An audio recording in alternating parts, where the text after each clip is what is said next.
ভাই আসসালামু আলাইকুম। ওয়ালাইকুম আসসালাম রহমতুল্লাহি ওয়া বারাকাতুহু। প্রিয় ভিউয়ার্স, আমরা একজন সফল চাষির সঙ্গে কথা বলবো। ভাই, আপনি একজন মসজিদ ইমাম সাহেব, ইসলাম ফাউন্ডেশনের সঙ্গে জড়িত এবং ছেলেপিলের সকালবেলা মক্তবে পড়ান এবং মাঠ ঘাটে চাষবাস করছেন দেখছি।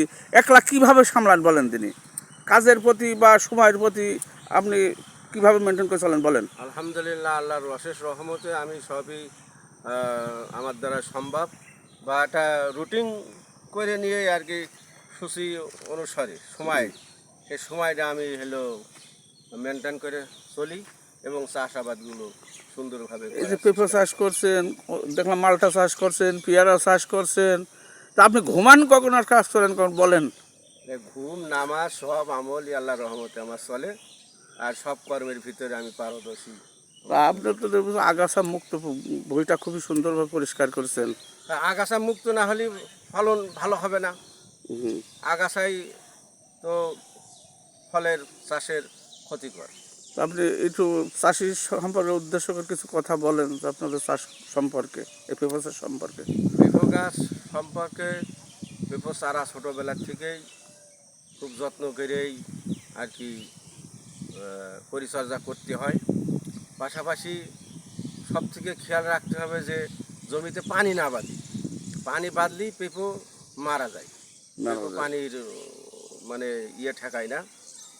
আর বিশেষ করে ভুঁইগুলো পরিচর্যা করতে হবে, আগাছা মুক্ত করতে হবে, সময় মতো সার, কীটনাশক কীটনাশক দিতে হয়। এই যে পিঁপড়ে বেশি ক্ষতি করে, ওই পিঁপড়ের ওষুধগুলোই আর কি ব্যবহার করতে হয়। এই যে আমরা শুনি যে বেশি হচ্ছে পুরুষ গাছ হয় পেঁপে গাছের ভিতরে, এটা কি সঠিক নাকি? হ্যাঁ, পুরুষ গাছ হয়। পুরুষ গাছ দেখছে আমার এটা দেখতে পাচ্ছেন 3-4 করে লাগাইছি। যেগুলো পুরুষ গাছ হয় ওগুলো কেটে ফেলে দেওয়া হয়, আর মেয়ে গাছগুলো রাখা হয়। কিছু কিছু পুরুষ গাছ রাখেন, কিছু পুরুষ গাছ খোপে খাবে রাখতে হবে, না হলে এই পেঁপে হবে না। পেঁপে কি লাভজনক? পেঁপে খুবই লাভজনক। সীমিত খরচায় আপনার পেঁপেগুলো বিক্রি করা যায়। প্রিয় ভিউয়ার্স, আপনারা দেখতে পাচ্ছেন আগাছা মুক্ত একটি জমি চাষ করছে পেঁপে চাষ। দেখেন সার প্রয়োগ করছে।